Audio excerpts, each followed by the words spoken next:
Desde siempre, el ser humano ha consumido toda clase de drogas, bien para curarse o por mero placer. Alcohol, cocaína, morfina, pero todas ellas hacen mella en el cerebro. Drogas y cerebro. Drogas de diseño. La química de la conciencia. En la actualidad, la biología es capaz de explicar sus efectos en nuestras mentes y el estudio de las drogas permite a la ciencia una mejor comprensión del funcionamiento del cerebro. Las plantas alucinógenas, como las moléculas de síntesis, LSD o éxtasis, alteran las fronteras de la conciencia.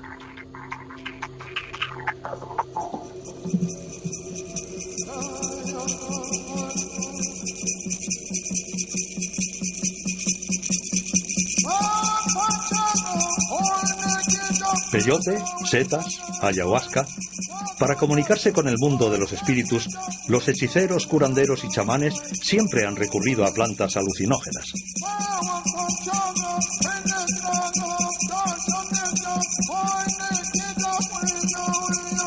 Para el psiquiatra Marc Valeur, esta función ritual hace de los alucinógenos las drogas más antiguas del mundo.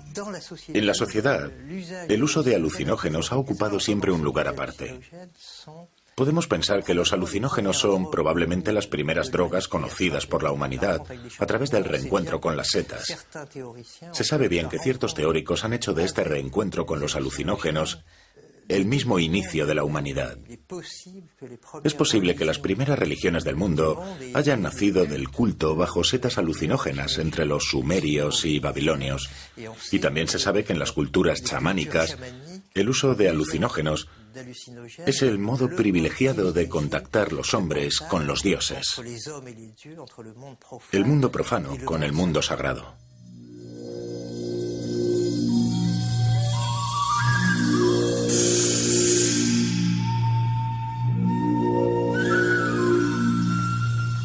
En la Europa medieval, curanderos y hechiceros se sirven de la datura, la belladona o de la hierba loca. Plantas cuyos efectos alucinógenos son el origen de los aquelarres y de las leyendas de brujas montadas en escobas. Para la Iglesia, manifestaciones diabólicas. Rasgos patentes de la heroína son el placer, la anestesia, el riesgo. En el caso de los excitantes, vemos cómo uno puede volverse dependiente de la exaltación, el placer, el sentimiento de autodominio propios de la cocaína, las anfetaminas y todo este tipo de sustancias. Los alucinógenos son un caso totalmente aparte. Generalmente los que experimentan con alucinógenos suelen repetir. Se trata de personas que disfrutan de este tipo de experiencias, a quienes les gusta el sentimiento de despersonalización, que prefieren esa sensación de viaje. En el siglo pasado, escritores y artistas redescubren los alucinógenos. El escritor francés Antonin Artaud es iniciado en el cactus sagrado o peyote por los indios de México. Y el poeta Henri Marchot, gran experimentador de estas drogas, trató de reflejar en imágenes lo que veía bajo la mescalina, el principio activo del peyote. Lorsqu'on me proposa de faire un film sur les visions mescaliniennes, je déclarais et répétais, et le répète encore, que c'est entreprendre l'impossible. Quoi qu'on fasse, cette drogue est au-delà. Je dirais encore de ces images, et d'avance, qu'elles sont insuffisantes. Elles devraient être plus éblouissantes, plus instables, plus subtiles, plus labiles, plus insaisissables, plus oscillantes, plus tremblantes, plus martyrisantes, plus fourmillantes, infiniment plus chargées, plus intensément belles, plus affreusement colorées, plus agressives, plus idiotes, plus étranges. Quant à la vitesse, elle est telle que toutes les séquences réunies devraient tenir en 50 secondes. Sin las ratas y los ratones, jamás hubiéramos podido estudiar los efectos de las drogas. Comparten un gran número de sus genes con nosotros y las drogas desencadenan las mismas tempestades en sus cerebros. De hecho, la humanidad entera tiene una deuda moral con estos pequeños animales. Podemos drogar a las ratas, manipular sus genes e incluso diseccionarlas. Es la triste pero necesaria labor diaria de los laboratorios que comparan el estado de las ratas drogadas o genéticamente modificadas con las ratas controladas o normales.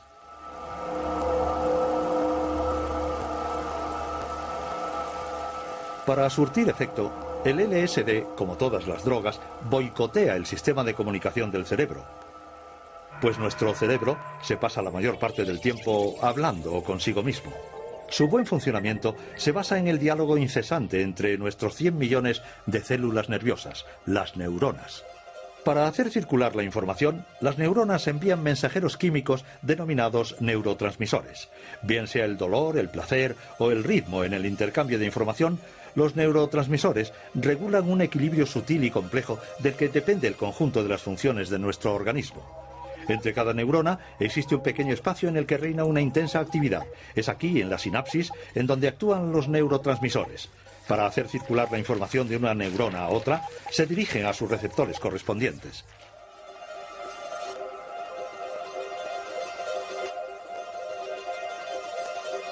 Los alucinógenos son poco estudiados por los científicos.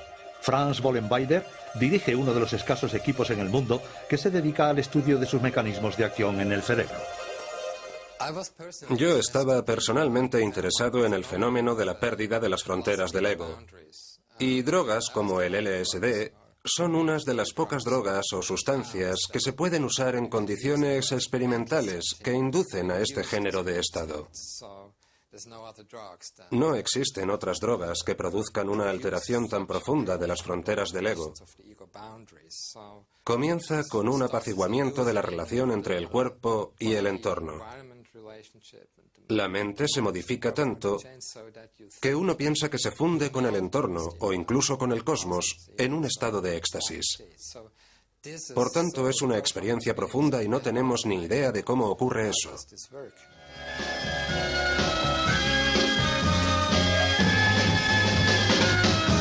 Bill? Hey, Bill? Are you all right? Fine. Good. Good. What's going on? Colors. 1,000 colors are floating. No, just float with it, man. You know, let it carry you down the stream and go where it wants to go.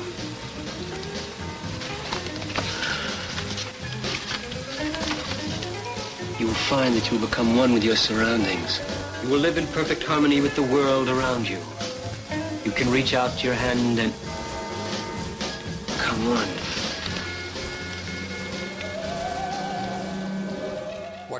Lo que hemos encontrado, junto a otro grupo de gente, es que esta pérdida de las fronteras del ego puede ser más importante que las alucinaciones que ciertas personas experimentan cuando toman esas drogas.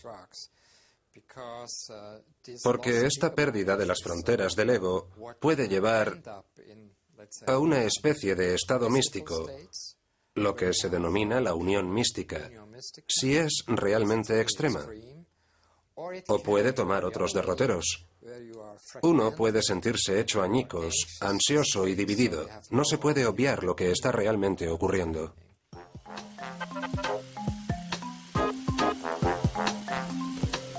La presse entière s'est emparée du plus mystérieux et du plus tragique fait divers de ces dernières années, l'affaire du pain qui rend fou.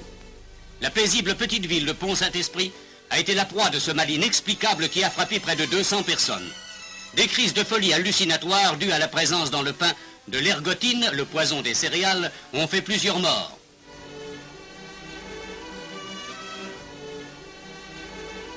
La vente du pain a été aussitôt interdite et à Pont-Saint-Esprit, les biscottes ont complètement disparu.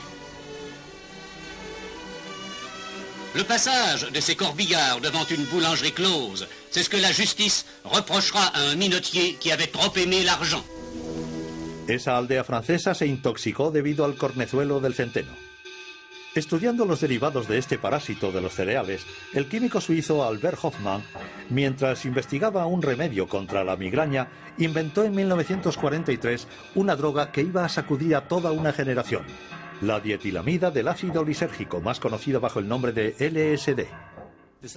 Para conocer sus efectos, he decidido experimentar con esta sustancia sobre mí mismo, la dietilamida.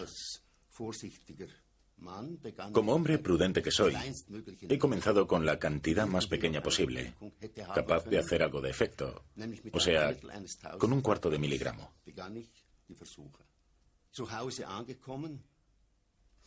Cuando ha hecho efecto, me he encontrado en un estado psíquico extremadamente raro. Lo que me rodeaba era tan extraño que creía volverme loco. Fue unas horas más tarde cuando me di cuenta de que los síntomas iban desapareciendo, de que podría disfrutar plenamente de este estado de consciencia extraordinaria. Era totalmente sensible a todo lo que sucedía a mi alrededor. Ya no percibía los sonidos como agresivos. Al contrario, eran atractivos, bonitos y profundos. Los colores también se habían vuelto agradables. Toda la atmósfera se volvía positiva. En alguna parte el mundo se había convertido en maravilloso.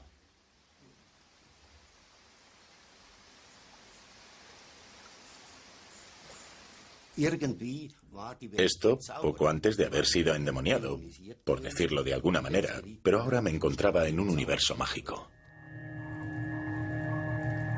Tras la Segunda Guerra Mundial, la CIA experimenta con el LSD y lo prueba como suero de la verdad. Muchos ejércitos ensayaron incluso su potencial de arma química incapacitadora. 25 minutes later, the first effects of the drug became apparent. The men began to relax and to giggle. But this man was more seriously affected and had to be removed from the exercise.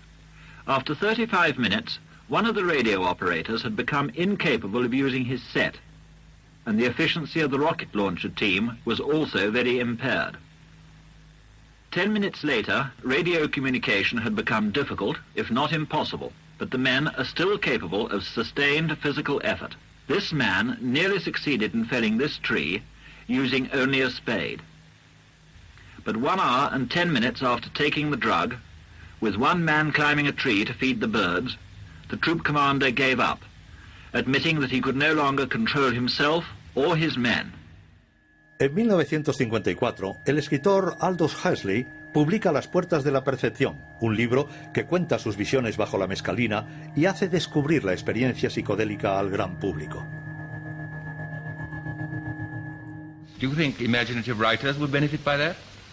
Well, I think the people who would benefit most of all are professors. And this, I think it would be extremely good for almost anybody with fixed ideas and with a great certainty about what's what, to take this thing and to realize that the world he has constructed is by no means the only world, that there are these extraordinary other types of universe which we may inhabit and which we should be very grateful for inhabiting, I think. Alexander Salgin, en la actualidad un octogenario, ha dedicado toda su vida a la química alucinógena.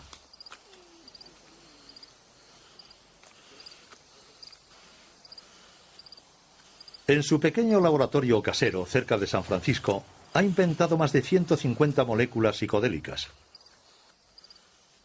Considerado un genio de la química, los resultados de sus experiencias aparecen publicados en revistas científicas. Creo que el término que Huxley utilizó, las puertas de la percepción, era de William Blake. Creo que textualmente la cita era: si las puertas de la percepción estuvieran abiertas, veríamos todo como realmente es.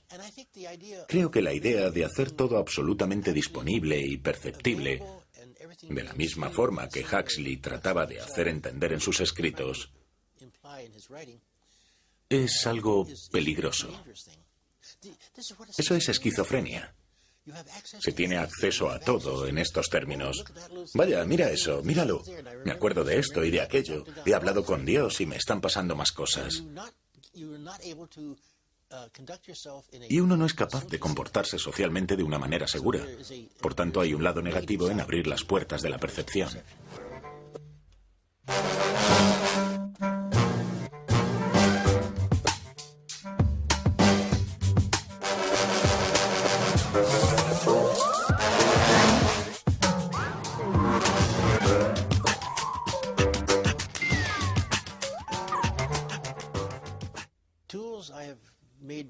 Las herramientas que inicialmente creé se llamaban drogas psicotrópicas, drogas psicoactivas, drogas que actuaban sobre la mente. El término común original era el de drogas psicotomiméticas, en el sentido de que imitan la psicosis. Luego se las denominó drogas alucinógenas, pero no era exacto. Realmente no causan alucinaciones. Se recuerda muy bien lo que está pasando, no es como la amnesia asociada con las alucinaciones. Yo siempre las he llamado drogas psicodélicas.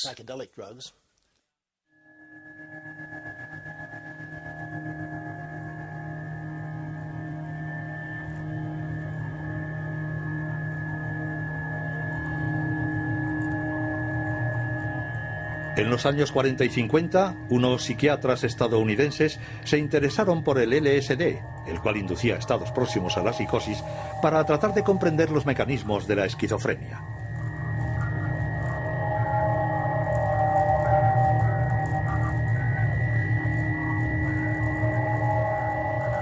Para clasificar este tipo de drogas, un psiquiatra inglés propuso entonces la palabra psicodélico, que en griego significa que manifiesta el espíritu. A principios de los años 60, un profesor de psicología de Harvard, Timothy Leary, se erige en papa del LSD. The effect is somewhat like looking through a microscope. Suddenly, when you look through a microscope, you discover that there's an invisible world around you that you hadn't known about before you did it. The same thing is true with a psychedelic drug. You're aware of processes that are going on inside your own brain. You're aware of the exchange of energies that are going on between your sense organs and the energies around them that you weren't aware of before. La consigna de Timothy Leary, excitaos, estad en la onda, pasad de todo, alcanzó a toda una generación.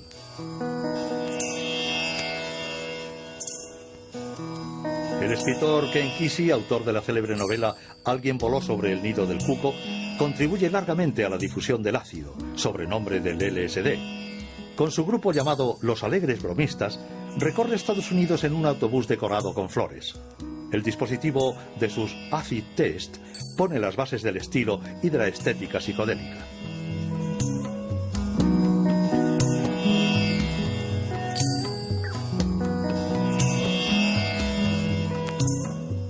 El consumo de las drogas psicodélicas estalla en plenos años 60. El ácido se convierte en un modo de vida y acompaña al movimiento hippie, al hervor artístico y musical de la contracultura y de la corriente pacifista.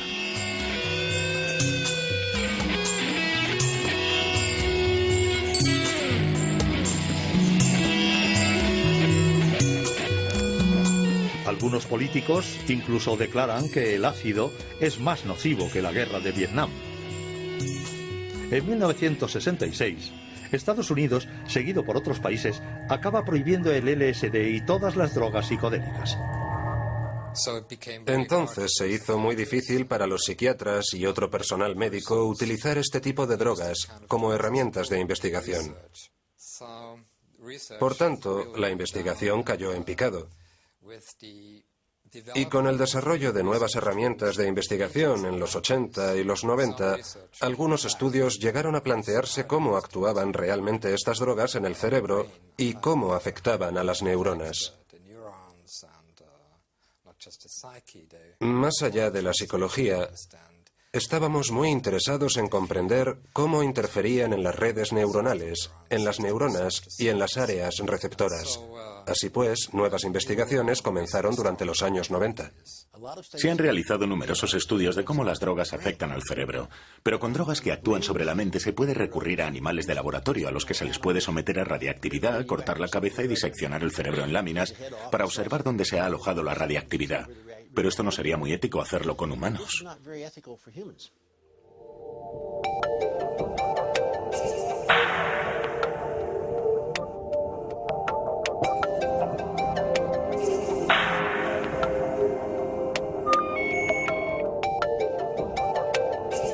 There seems to be an interaction between the effects of the drug and stress. When you give a large dose of either mescaline or LSD, one of the things that you notice is it produces catatonic behavior. Like this animal had a large dose of LSD, and you can see how relaxed he is, and you swing him around. the difference between a rat without any hallucinogen. One of the main things, you put him in a very bizarre posture and he just stays there, which is not true for a normal animal. Los alucinógenos tienen, yo diría, 3 o 4 efectos fundamentales. El primero, y en el que piensan todos, porque así lo indica el término alucinógeno, es que se experimentan imágenes o escenas que calificamos de alucinaciones. Es algo que no tiene ningún estimulante correspondiente en el mundo exterior. Por tanto, es el cerebro el que produce estas imágenes. No tiene nada que le corresponda con el mundo exterior. Por ejemplo, es como si te sentaras aquí y de repente empezaras a ver un animal que no está en la habitación. Eso es una alucinación. Pero si te sientas y ves moverse las paredes, ondular al ritmo de la música, distorsionarse, eso es una ilusión visual. La mayoría de la gente experimenta primero ilusiones ópticas y solo unos pocos han descrito verdaderas alucinaciones, es decir, han visto más de lo que estaba realmente presente.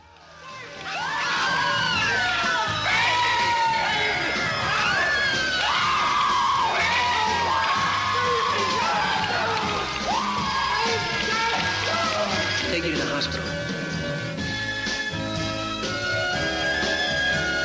Bill, you're okay. Bill, the doctor will give you some medicine. Now, you're okay now. Bill, can you hear me?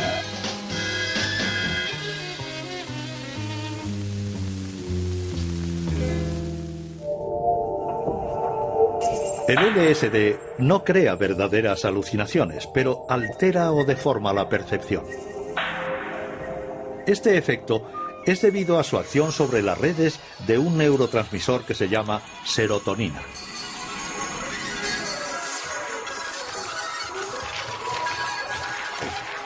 El LSD se fija a los receptores 2A de la serotonina y provoca una hipersensibilidad a los colores, a las formas, a los sonidos y al tacto.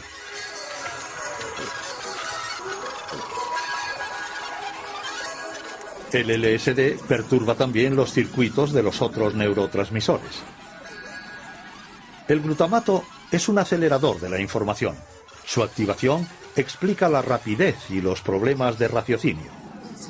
La estimulación de los circuitos de la dopamina explica, por su parte, la sensación de euforia. Hay una serie de efectos secundarios, una cascada de efectos. Lo que tratamos de comprender es cómo esas alteraciones están relacionadas con las alteraciones de la percepción o de la psicología que vemos con este tipo de drogas. A principios de los años 90 hacen su aparición nuevas técnicas de imágenes cerebrales. La tomografía, mediante la emisión de positones, y las imágenes por resonancia magnética funcional permiten observar zonas del cerebro activadas por las drogas. Franz Bollenweider y su equipo decidieron retomar desde cero el estudio de los alucinógenos con estas nuevas herramientas. Creemos, por una parte, que las profundas alteraciones que observamos con estas drogas cuando los individuos están eufóricos, en un estado de éxtasis, nos dan una pista de cómo, en un sentido amplio, nuestro cerebro está organizado y cómo funciona cuando se encuentra en esta especie de estado de éxtasis. Very, very cool. Very, very groovy. Y por otra parte, el otro estado, o el otro polo de esta discusión del ego, es cuando se pierde la imagen propia, cuando se pierde autonomía.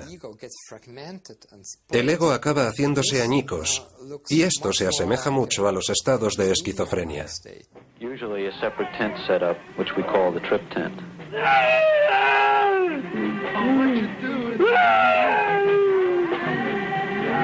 When a person comes in with this type of problem, the only way you can make contact is physically, by hugging them, holding their hand, and trying to make them feel the presence of your body. And by holding a person, you give them a certain reality, the feeling of someone near them, someone who's helping them. Este estado de angustia profunda provocado por el LSD lo compara Franz Vollenweider con una disolución del ego. En el cerebro, esta sensación es debida a una hiperactivación del tálamo, el centro de procesamiento de la información, pero también a una hipoactividad del córtex, un estado cerebral que se da en los esquizofrénicos. En cuanto al estado estático, Franz Vollenweider lo relaciona con un sentimiento de plenitud oceánica, debido a una gran actividad en varias zonas del córtex y a una bajada de guardia de la amígdala, que controla el miedo. Hasta ahora no tenemos pruebas de que los alucinógenos clásicos del tipo LSD provoquen adicción.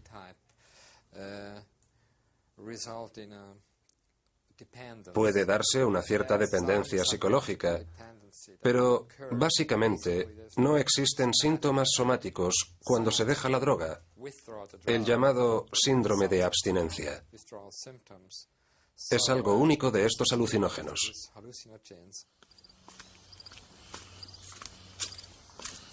Alexander Salgin prueba los efectos de cada nueva molécula sobre sí mismo, sobre su mujer Anne y sobre un grupo de voluntarios. You're being recorded for posterity. Okay. Empiezan con dosis pequeñas, luego las aumentan progresivamente y anotan en cada etapa todas sus observaciones.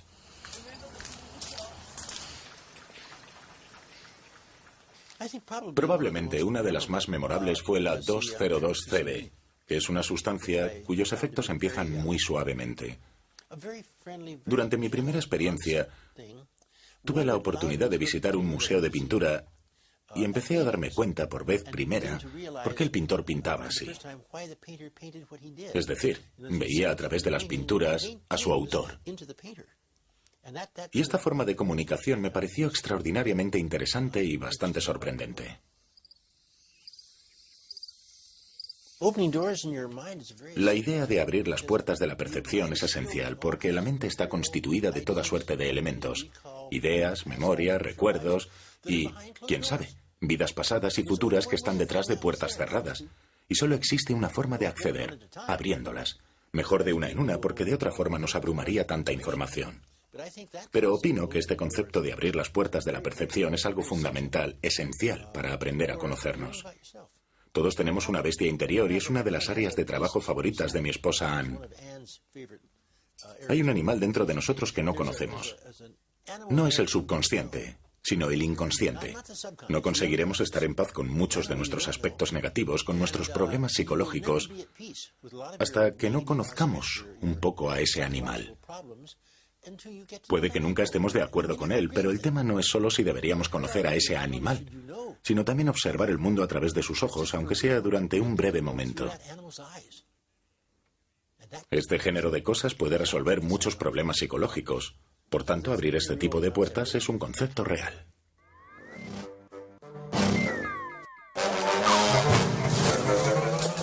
Si Alexander Salgin abre las puertas de su propia percepción con la química, también conoce los riesgos. Su experiencia personal no le convierte para nada en un prosélito de la vida psicodélica.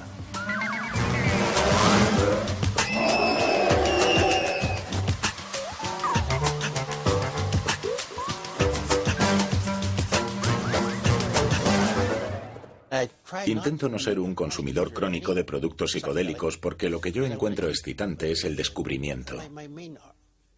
No la explotación, sino el descubrimiento.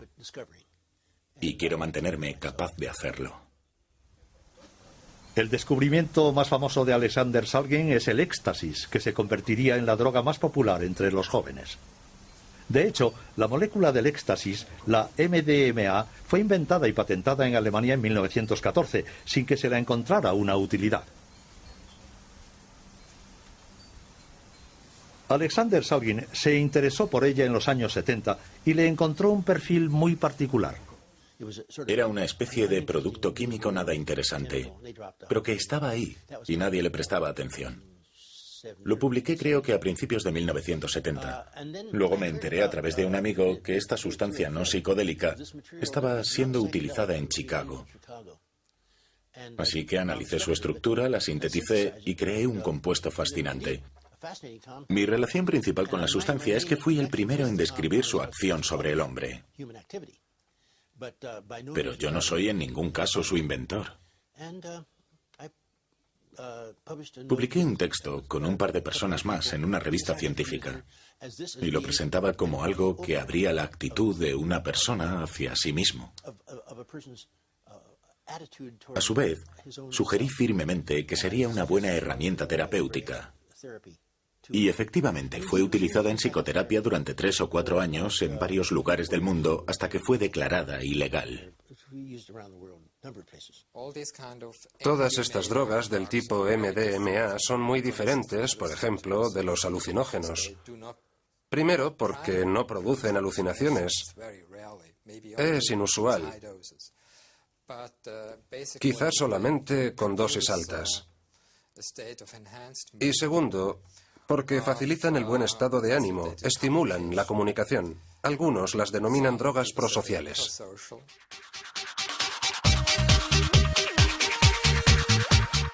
Durante algunos años, la MDMA fue utilizada por los médicos en psicoterapias.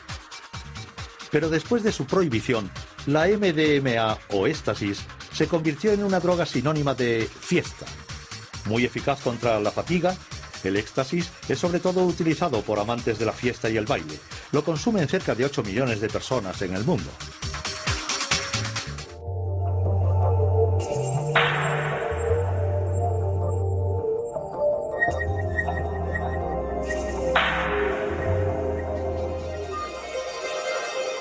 Como el LSD, el éxtasis actúa sobre el circuito de la serotonina, un importante regulador del estado de ánimo, pero también alcanza a otro mecanismo.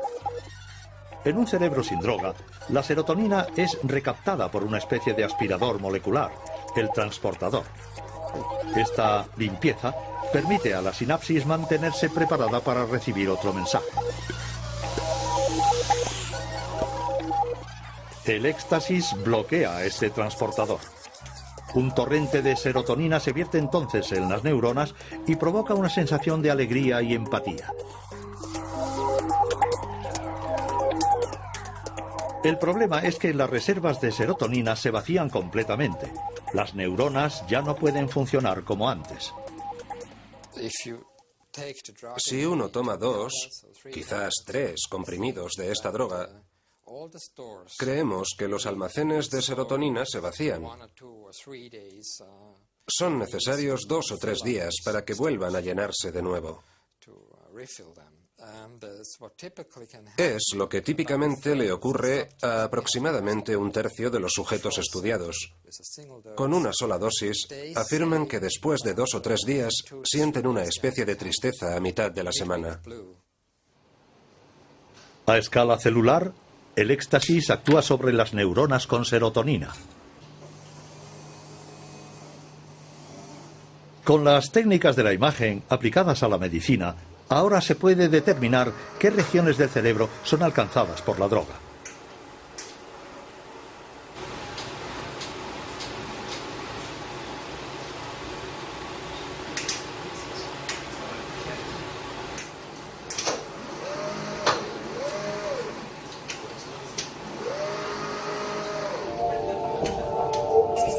Al llegar al estriato, el éxtasis facilita los movimientos y crea una cierta euforia. También actúa sobre la amígdala, lo que explica la desaparición de los miedos, tanto de los demás como de sí mismo, y genera esa famosa empatía que buscan sus consumidores. Pero el éxtasis alcanza también a varias zonas del córtex, como el córtex prefrontal, la sede de las facultades intelectuales. Es en esa zona donde el éxtasis daña a las neuronas con serotonina. Creemos que si tomas estas drogas todos los fines de semana, el estado de tu cerebro puede estar profundamente modificado, porque se trata de una toma crónica y no de una simple dosis de una noche. Esto puede llevar a completas alteraciones de la capacidad del cerebro para producir serotonina, para liberarla. Por eso pensamos que es el lado malo de la MDMA cuando se consume con frecuencia. Atacadas por el éxtasis con regularidad, ciertas neuronas con serotonina no consiguen regenerarse. Estudios con animales demuestran que el éxtasis puede ser neurotóxico, es decir, que puede destruir las neuronas, daños que parecen irreversibles y que pueden arrastrar depresiones crónicas. Creo que la MDMA, contrariamente a otras drogas, tiene un potencial neurotóxico mucho más fuerte. Es más peligrosa que otras drogas con efectos comparables a los de la MDMA, como por ejemplo los alucinógenos, para los cuales no hemos observado alteraciones a largo plazo. Por tanto, la MDMA es un caso especial. Es difícil dar recomendaciones para su consumo, pero es mejor no tomar esta droga con frecuencia.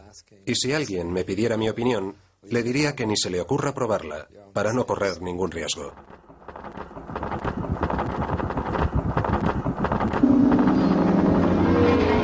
A pesar de estos riesgos, ciertos psicoterapeutas se interesan por el éxtasis en tanto que herramienta. Sobre todo para ayudar a pacientes que sufren el síndrome del estrés postraumático.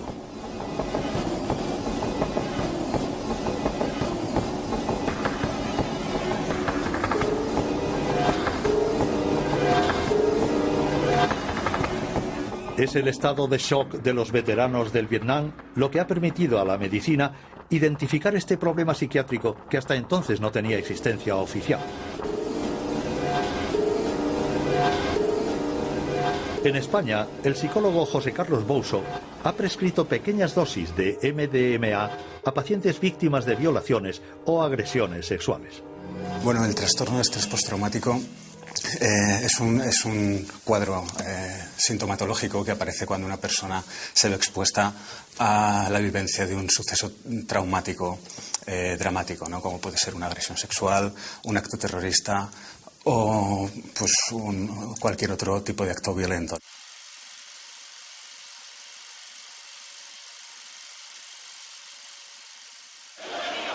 La bombe humaine a explosé en plein cœur du grand marché de Tel Aviv. Une trentaine de blessés sont immédiatement évacués vers les hôpitaux, 2 dans un état critique. Il y a au moins 3 morts, parmi lesquels le terroriste.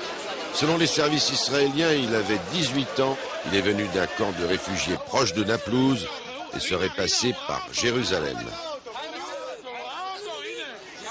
Plusieurs personnes sont en état de choc. La gente pues revive de manera incontrolada el suceso con la misma carga e intensidad emocional con la que se vivió cuando ocurrió.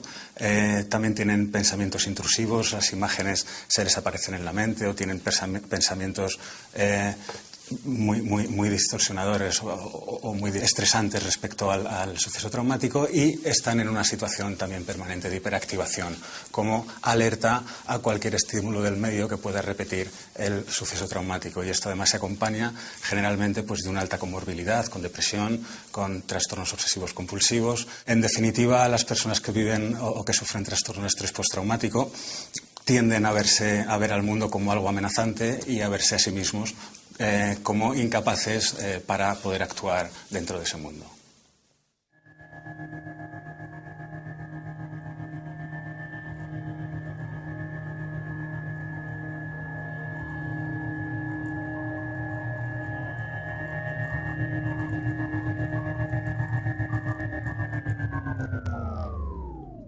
Y la MDMA actúa de manera muy específica sobre el miedo, ¿no? Haciendo que las personas, pues bueno, los mayores miedos que no tienen que ver con los miedos propios de la vida o del vivir, sino pues todos estos que nos generamos por haber sufrido un trastorno o una situación especialmente estresante o por cualquier otra circunstancia. La MDMA es como si actuara específicamente sobre el miedo y lo eliminara, o al menos lo reduciera durante una serie de horas, que es lo que dura el efecto farmacológico de la MDMA, y esto permite a las personas trabajar sus experiencias internas sin estar bajo una situación de miedo permanente.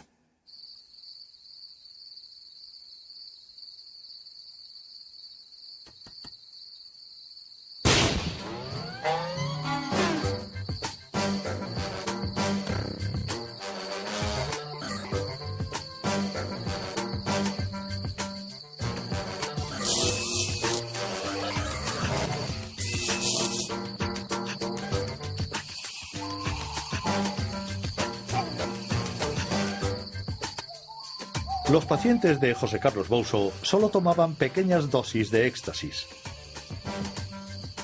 Pero el riesgo de neurotoxicidad ha conducido a las autoridades universitarias a interrumpir el proyecto. Actualmente, otros estudios experimentales están teniendo lugar en Estados Unidos. En general es que la MDMA puede ser un fármaco muy útil en el tratamiento del trastorno de estrés postraumático, pero lamentablemente no lo puedo asegurar con datos, no lo puedo afirmar con datos, y lo único que esperamos es que algún día estos estudios puedan realizarse, ¿no? Para poder tener las ideas más claras, ¿no? Pero el éxtasis de los locales nocturnos contiene a menudo sustancias peligrosas que no tienen nada que ver con la MDMA utilizada en las psicoterapias experimentales. Los laboratorios clandestinos inventan también drogas de diseño. Son las nuevas drogas a la carta y cuyos consumidores se multiplican. Estas drogas sintéticas, como el GHB o la ketamina, crean estados que van desde la abolición de la voluntad a una sensación de abandono del cuerpo. Es difícil describir los efectos de la ketamina, por ejemplo.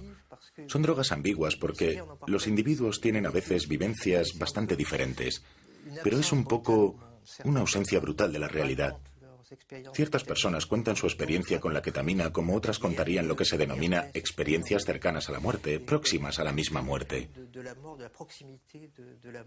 Se podría decir que con estas sustancias se puede experimentar el hecho de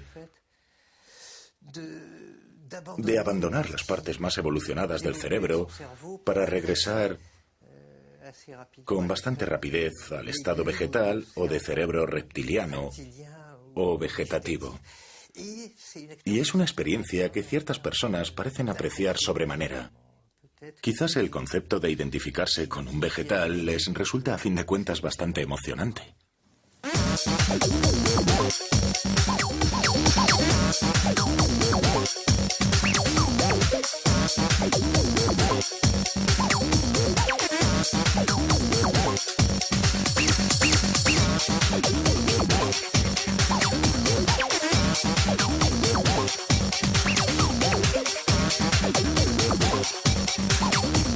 Yo creo que actualmente el consumo recreativo va más hacia el policonsumo, ¿no?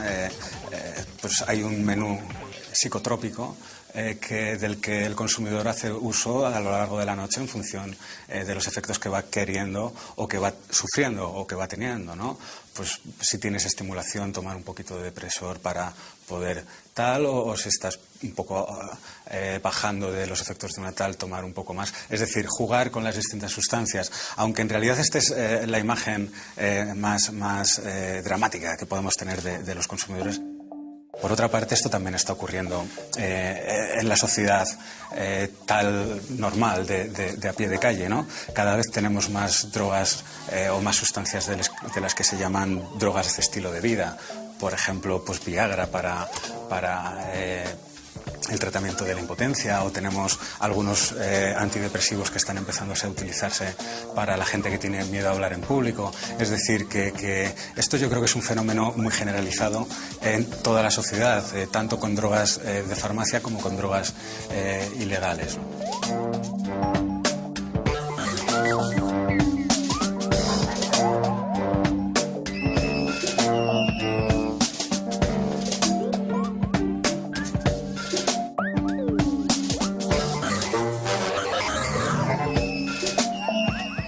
Interrogados sobre lo que serán las drogas del mañana, científicos y psiquiatras piensan primero en los tratamientos médicos. Entre las drogas y los medicamentos, las fronteras se hacen cada vez más ambiguas y el futuro se anuncia químico.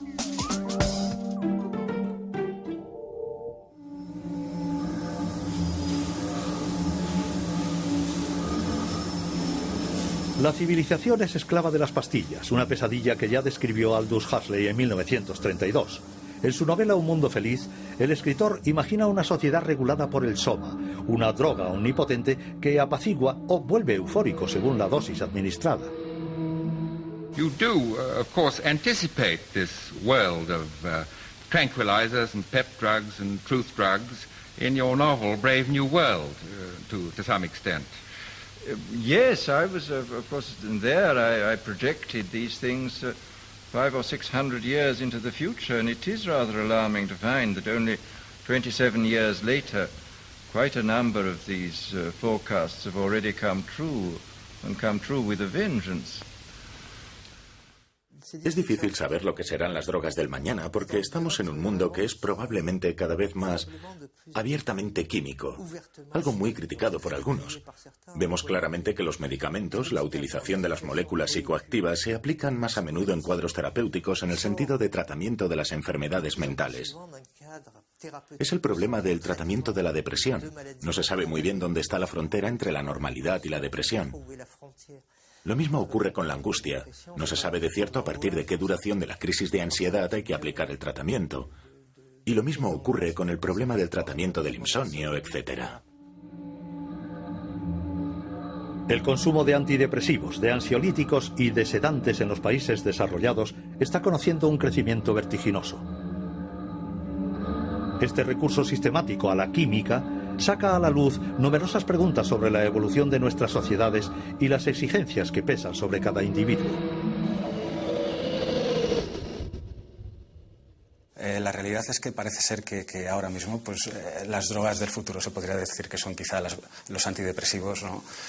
Probablemente debido a que los índices de depresión en el mundo occidental están incrementándose exponencialmente, pero si estas medicinas fueran eficaces o fueran tan eficaces como nos quieren hacer creer, pues a lo mejor habría menos índices de depresión también. Lo que quiero decir con esto es que la medicina del futuro debe ser la medicina que marque la sociedad y los problemas psicológicos de la sociedad y no al revés. Es decir, si vivimos en un mundo que va a tender hacia tener cada vez más problemas de ansiedad o más trastornos de ansiedad o más trastornos de depresión, lo suyo es que se fueran diseñando medicinas específicas para atajar este tipo de trastornos y no al revés, no porque tengamos unas medicinas muy costosas, muy caras y con un marketing excelente no tratar de encajar los distintos trastornos dentro de estas medicinas, ¿no?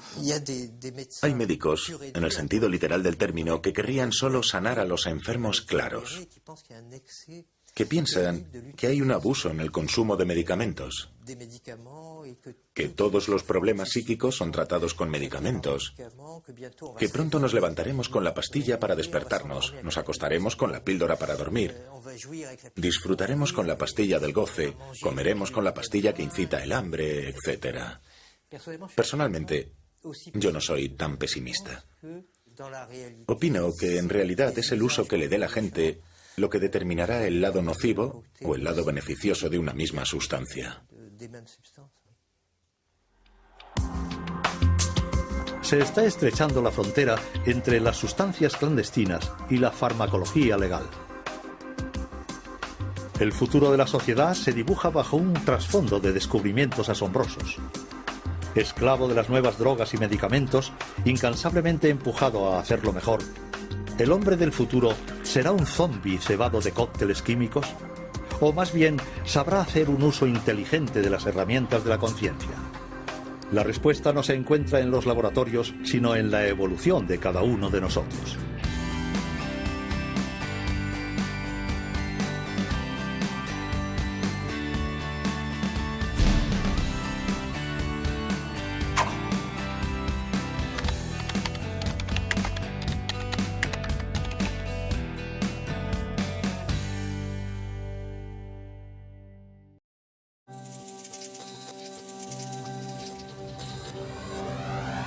Yeah.